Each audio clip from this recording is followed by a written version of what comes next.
Welcome back to Studio F, where on Fast Times Willy B, we'll be reviewing Lisa Frankenstein. Gentlemen, let's broaden our minds. Rock and roll Russell.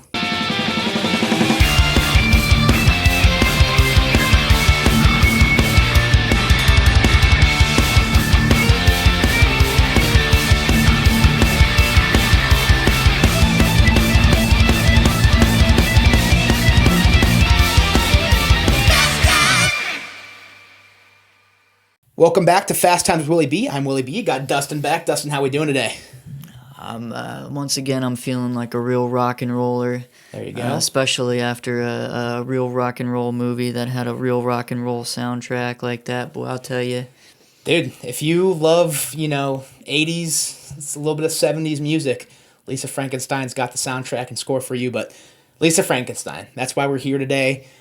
Directed by Zelda Williams, written by Diablo Cody, which Jennifer's Body and Juno, also written by her. So Yeah. a little bit of a, popular name as far as coming of age and horror goes. This was a combination, I would say, of both of those movies almost. Yeah. Had obviously a little more comedy than those films, but decent cast. Catherine Newton sort of making her name for herself. Recently, Cole Sprouse, anybody that grew up with Zach and Cody knows who that guy is.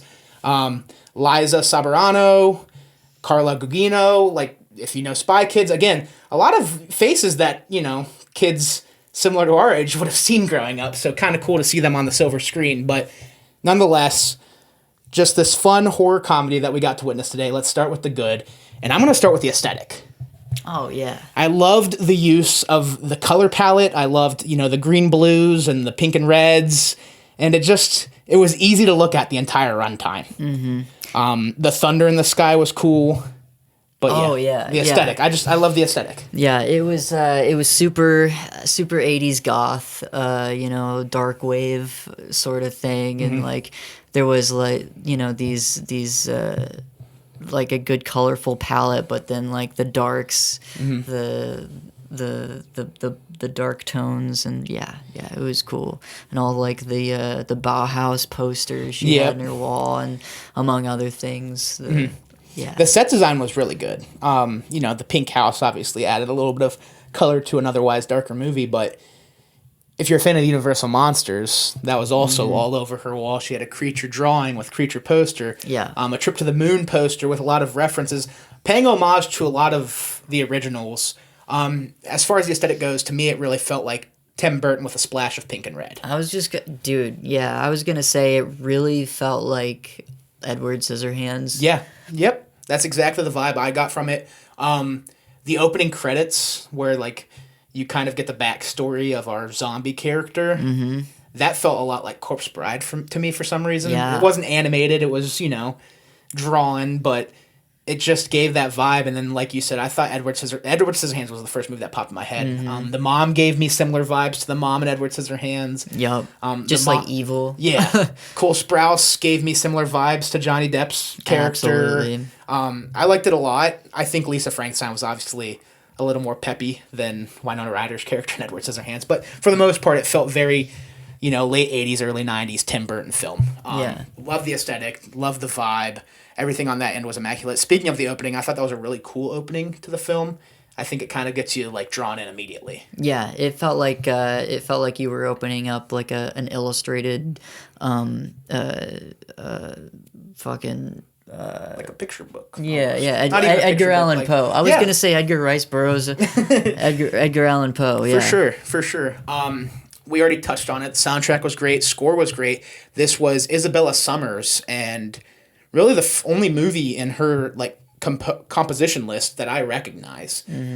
So shout out to her. Hopefully this kind of spurs things for her, because I thought she did a phenomenal job with the score. Yeah, it was cool because it felt like your typical rom-com score, but with fun synthy horror stuff happening sometimes, sure. like organ, Yeah. But then it would also have boom boom boom boom boom boom boom boom. You know, when people are talking I don't know. Yeah. That's why another reason it gave me that Edward Scissorhands vibe, because it just had that scary tones mixed into happy tones, mixed into comedic tones. It helped guide you through the movie. For sure. It's not. I don't like. A lot of people are like against over the top scores, but like it just depends on the movie. If you want the music to help guide you through what you're supposed to feel from moment to moment in this movie, then I feel like this movie really succeeded in that. We also get a really fun rendition of Mario Speedwagon Absolutely. via Catherine Newton vocals. That was so funny. That one of my favorite scenes in the movie. I loved that scene. When he gets his hand finally and he plays some Can't Fight This Feeling on the piano, and she does her own rendition of it. Well, it was just funny because he just gets done playing this like classical composition that he I'm assuming wrote himself, you know, and then he looks up at the sheet music in front of him. And she's like, "That's my dad's." So I was assuming he was gonna start playing like an original song that her dad composed, and then he starts playing that, and I'm like, "Wait, that sounds like." And then she starts singing it. Yeah, and then you're like, "That is." Yeah. And then she wraps it all around after he's tearing up. She's like, "Your hands are now a conduit for the Legends REO Speedwagon," and you're like, you can't help but laugh. It's just a fun time. Yeah. I thought this movie was paced very well. I don't think there was ever a dull moment. I think it hit the ground running off the rip, and it just kept going. You know, from the party scene, I really liked the transitions when she left the party and it transitioned her into this thunderstorm, into the cemetery, and then back at home where she beats up the mirror. That leads to like this dream sequence because she's high off of whatever the PCP she was given at the party that she had no idea what she was drinking. That dream was buck wild. You see the zombie for the first time, but in his stone form. You see a trip to the moon. You see this cat stuffed animal singing the song that's playing on the record player too. It's realistic. That's what would happen if you fell asleep on what she was on. You know, I really liked that whole sequence there. That was a really fun sequence. Seeing her like. It was kind of foreshadowing what would happen at the end of the movie. Because she was like Frankenstein's monster looking at herself, and then there he was next to her, and it was just like what she really wanted, and I guess she really got what she wanted in the end. It's just crazy. It's like it's such heavy subject matter, but they make such they like in a classy way, I think they make light of it, you know? Like, for sure. She doesn't want to be alive anymore, but she still wants to do, like, the coming-of-age things, you know? Yeah. But also grieve this, you know, crazy loss of her mother. So there's grieving, there's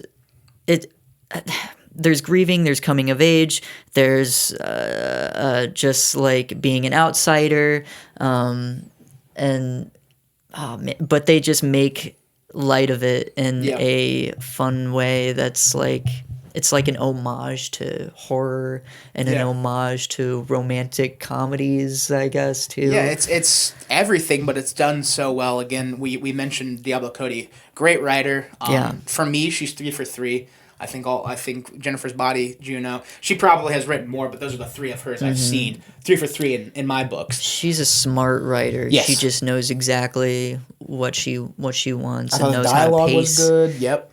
And like you said, paying homage to the originals, obviously Lisa Frankenstein is going to pay homage to Frankenstein. I love how they gave a nod to all of the Universal monsters. Yeah. But like you said, it's just the coming of age aspect, and the mom being killed was kind of insane. They kind of just brushed over that like in a comical way, where her new stepsister's telling the story of her mom being murdered, and then the cheerleader girl's like, "That's so sad," and you're just like, "What the hell?" Like she was axe murdered, but it almost helps the movie move along. Yeah, that role reversal of her sister being this happy-go-lucky cheerleader that like, oh, you just get over that, and just like your dad, he didn't have to grieve very long, and blah blah blah, because he married my mom and we're rich, and everything's, you know, perfect, Laffy and taffy. like the juxtaposition of them like walking into school together, and her sister, the cheerleader, what was her name? Taffy. Taffy. Remember, she's like, "I'm Laffy Taffy." Yeah, Taffy. Yeah, she's dressed all nice and cute and everything, and she's like, oh,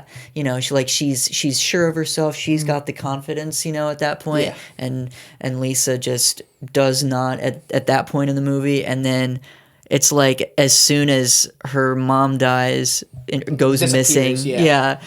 there's a scene of them walking into school together, and Lisa, she's been like getting shit done and like doing things that she like is passionate about, like in a morbid way, obviously, but For like, and but then Taffy is now the one with not trying, in sweater, sweatpants, crying. grieving. Yeah. She's the one at this point grieving. So it's like, now you know what it's like. Yeah. And it's almost like you hate to be like, you know, not I told you so, but you know, like now you know what it's like. But you know, it was just a good juxtaposition. For sure. The twist, not the twist, but the difference, I would say, between this and obviously the original and any Frankenstein adaptation that I really liked is, in Frankenstein, you know, Dr. Frankenstein takes all these bits and pieces from people that are already dead. Mm-hmm. That's not the case here.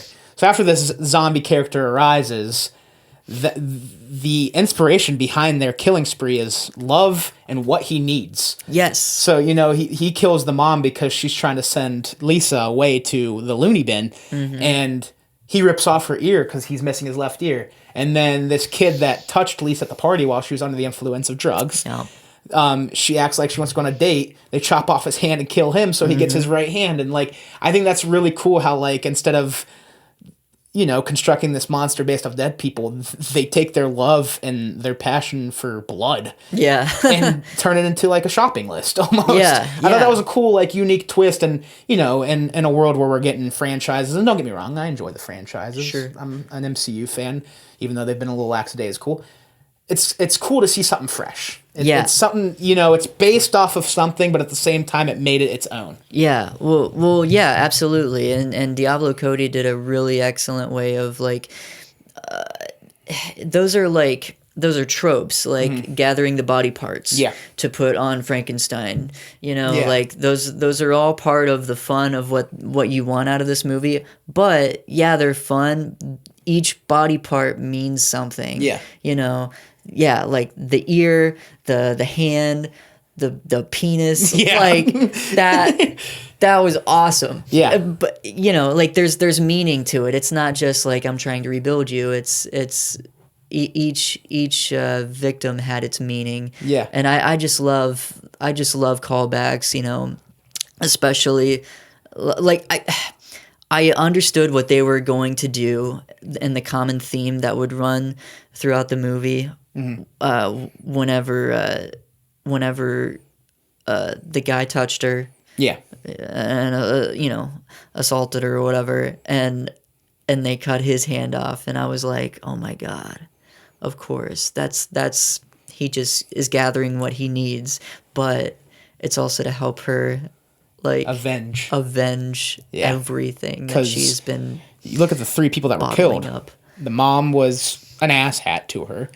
The guy assaulted her, and then the third guy was the guy she had a crush on, and her sister ends up sleeping with. Yeah. And I love the part after he acquires the penis, and he shows it to her.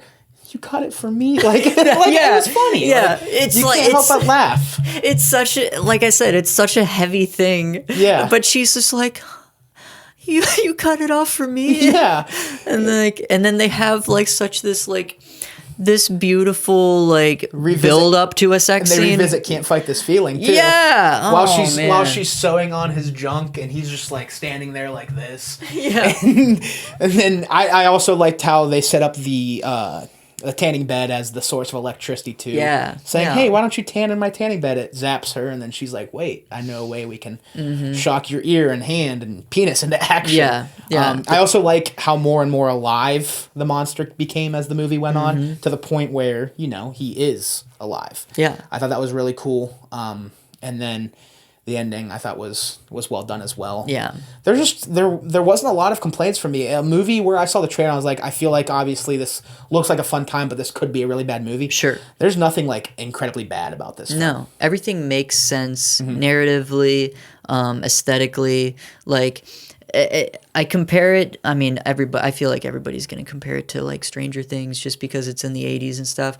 But like Stranger Things has really done a great job of throwing all of this nostalgia at you, but having a meaning behind each bit of nostalgia. For sure. The D&D aspect of it is like the main, like using the light bright to communicate through the all that upside stuff. down. Yeah. And then this movie takes that and does a really great job of that. sure. And the tanning bed. Yeah. You know, and The outfit, like the costume design was really good as well. Yeah. Like I already mentioned, the set design, you know, the school looks retro. The cars, the town, everything's all, you know. Yeah. It's really well done. Yeah. Really well done. There's a few minor nitpicky things. Do you have anything left for the good that you'd like to add before we jump to the meh? I mean, I feel like we touched on a lot of stuff. yeah, There's yeah. a lot of good. It's a great movie. It's a really fun movie, and Yeah. like you don't see a lot of just like fun, but like this movie qualifies the fun that you're having, Yeah. like with the narrative and, For and sure. how smart it's written, and sure. Diablo Cody did a great job writing it, and the director she really did. Yeah, Zelda Williams. Zelda Williams, Fantastic direction for sure. So we'll hop over to the meh. The only meh I have is some of the acting. I thought Katherine Newton was phenomenal. I thought Cole Sprouse was great as the monster. I thought the sister had moments, Liza Soberano. I thought she had moments where delivery wasn't great. I thought towards the end when she was like, you know, body acting after her boyfriend's junk just got cut off, I thought the body acting was a little lackluster. But it wasn't anything that I hated because there were moments where she was really good as well. Yeah, yeah. And I don't think you can like with this sort of fun like rom-com, you know, fun horror movie, you can't like if you're not like acting the best, you can get away with it. For sure. I don't know. The best isn't really the word I'm looking for, but like in a like super believable way, like like how people talk, you know what I mean? Like the acting almost felt similar to Edward Scissorhands. Yeah. And people Yeah. have high regard for Depp and Winona Ryder and Anthony Michael Hall's in that movie too. Like people know who these people are, and I felt like the acting was very similar to that. It's just there was moments definitely where I thought, you're a caricature, you know, like for sure. you should be a little over the top. Then like especially like the mom, like she's the evil mom in the movie, and like they're having fun with it, so she needed to be a little over the top. For you sure. know? For sure. She needed to be in the spandex gyro. What is it?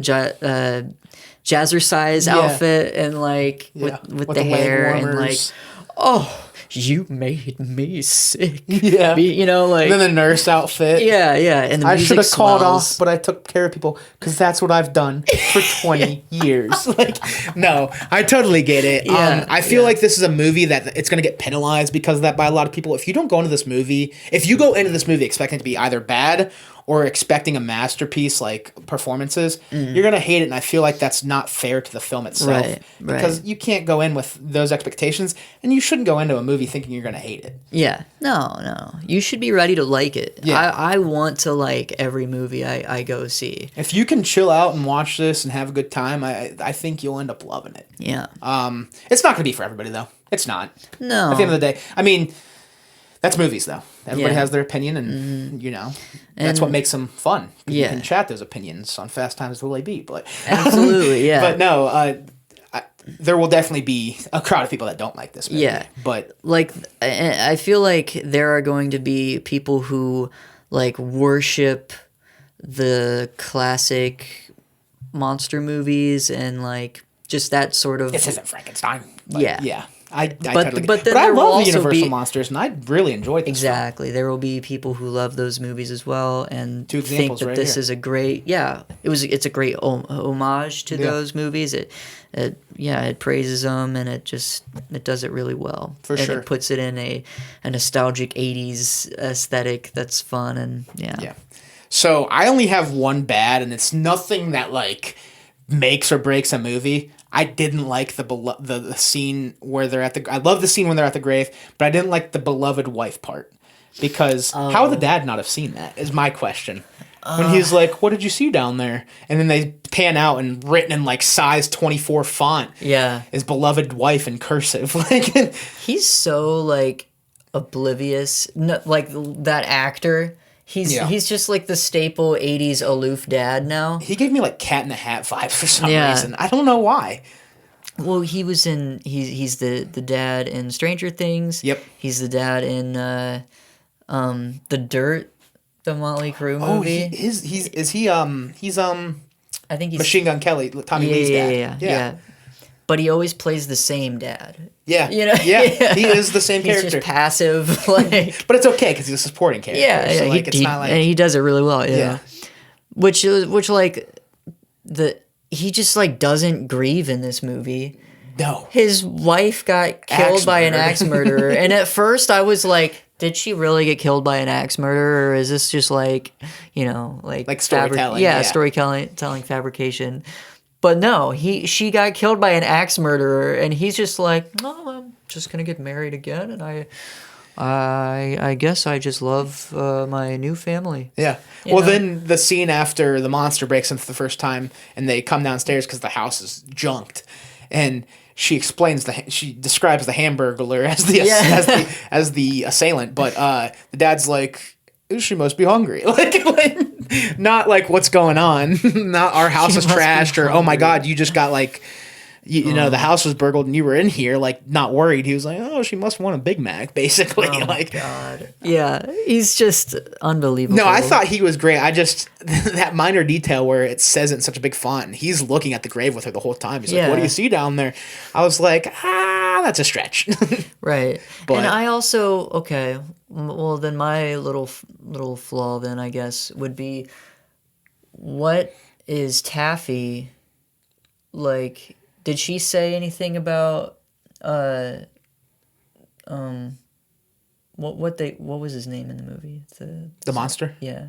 I don't really think I don't think Frankenstein, I guess, but yeah, I guess he didn't have a name. Well, anyway, what did she like tell the cops about him? Chopping off the dick, or is he just walking around all willy-nilly? Yeah. What's the story like what's the story that the town is telling? Like, yeah. And they stayed in the town, like they're both now dead alive, but they're on a park bench that's in the middle of that cemetery. Yeah. Yeah, so like what's going on? Do people know that people think that she killed everybody and he doesn't exist? That's what I kind of assumed after watching this film. Mm-hmm. Is that they just think that she did it all, because even at the grave he mentions our family's the talk of the town. Yeah. But I also, I don't want it to go this route, because I'm also a big fan of movies that did a great job just leaving them alone, but they did kind of leave the door open for a second one. They did. I wouldn't be surprised if they tried to do that. But if they did a second one, I feel like Diablo Cody doesn't want to do that, so they'd probably get someone else to write it. That's what I would imagine, and that's obviously going to hurt it, because... She's we didn't just see a Jennifer's Body 2 or a Juno 2, like... Mm-hmm. Were they talking about a Jennifer's Body 2? I feel like it was, like, rumored for a little bit, but I don't know if it's come to fruition. Yeah, I don't know. Like I said, I don't they definitely want a second could, one, but they definitely set it up in that way. Yeah, they definitely could. So, we'll see. But it's a good standalone, like... It's a love story. It's a gothic romance. Just like Edward Scissorhands. I don't need a second Edward Scissorhands. Yeah. I can watch that one again. Absolutely. It's worth watching again. I think this one has high replay value. I think Lisa Frankenstein has high replay value. I think so too. And honestly, I think it will have high replay value even more so if it just doesn't have a sequel. Oh, for sure. Yeah. I think this is a movie that definitely a sequel would hinder its value. Absolutely. So we can hop over to our final thoughts and rating of this film. What would you like to leave off with Lisa Frankenstein, and what are you giving this bad boy out of 10? Should I say bad girl out of 10? I'll give it this bad girl out of 10. Oh my god. What do you want to give this bad girl out of 10? I'm sorry. I give it a 7.5 out of 10. 7.5. Okay. Yeah. So for me, I was in the same boat leaving the theater. So I mentioned this in my out of theater reaction, that this was my second viewing of the film. I went to secret movie series on Monday, and then the secret movie ended up being Lisa Frankenstein. So after the first watch, I was between a 7 and 8. I landed on an 8. I think it's even more solidified as an 8 on the second watch. I think it stayed that it was just as good, if not better, on the second watch. So that's why I know it has a high replay value, because I've already replayed it. Yeah. So I'm gonna stick with my 8. I think this is an 8 out of 10 movie so far as of week 1 of February. This is my favorite movie of the year. I think it just beats out The Beekeeper, which I love The Beekeeper, but I think it just beat that out. I think there's there's obvious flaws. There's gonna be people that hate it, but I think at the end of the day, it knows what it is, and it did a great job at doing that. Yeah.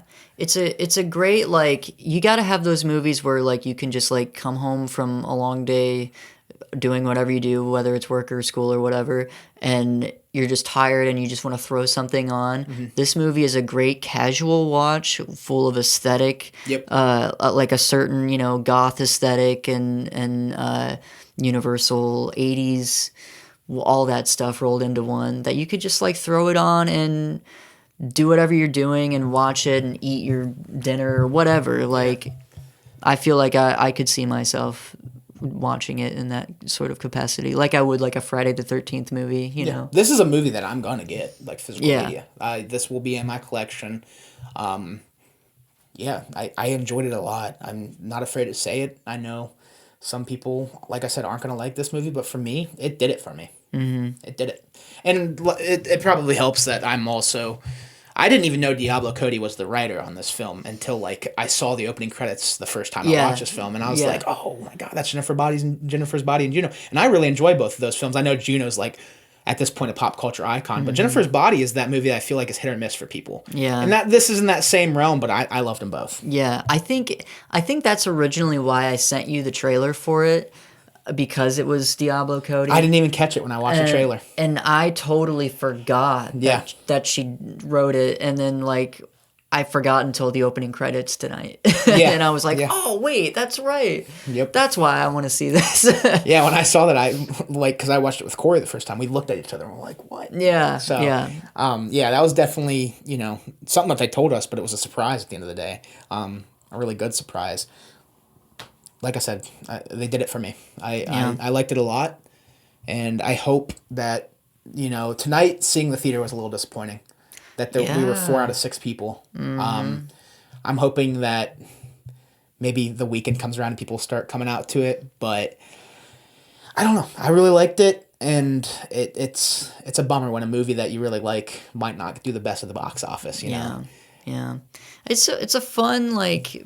It's a fun movie. Go out with your friends and just watch it. Like, and just have a good time. And, like, this is a good date night. We had a little double date tonight. Yeah, it was a good date night. It is a great date night movie, honestly. It's both of the dates enjoyed it. We enjoyed it. It was a good time. Like you said, get a group of friends. It's a great friends movie. It just sucks when you see all of these franchises and major IPs getting big box office numbers, which I'm not mad at, because obviously I always root for cinema in the theaters, but I wish these films that had their little bit of originality and, like, these indie films, like, I wouldn't say this is necessarily an indie film, but, like, films in that realm, I wish they got a little more recognition. Yeah. Well, it was cool, though, because, like, it is, like, an original... it is an original... hodgepodge of ideas, like, mold into one thing that could only Diablo Cody could come up with. And runs with it. It's just I don't know. It's just a fun movie. Yeah, super fun. That'll do it for Lisa Frankenstein. Dustin, thank you again for coming on, my friend. It's always good having you. Always. And thank you all for watching. If you like what you're watching, check out some of these other videos. Hit the subscribe button. Social links down in the description below. You're here, you might as well follow. Again, we thank you for watching, and we will talk to you all soon. Peace.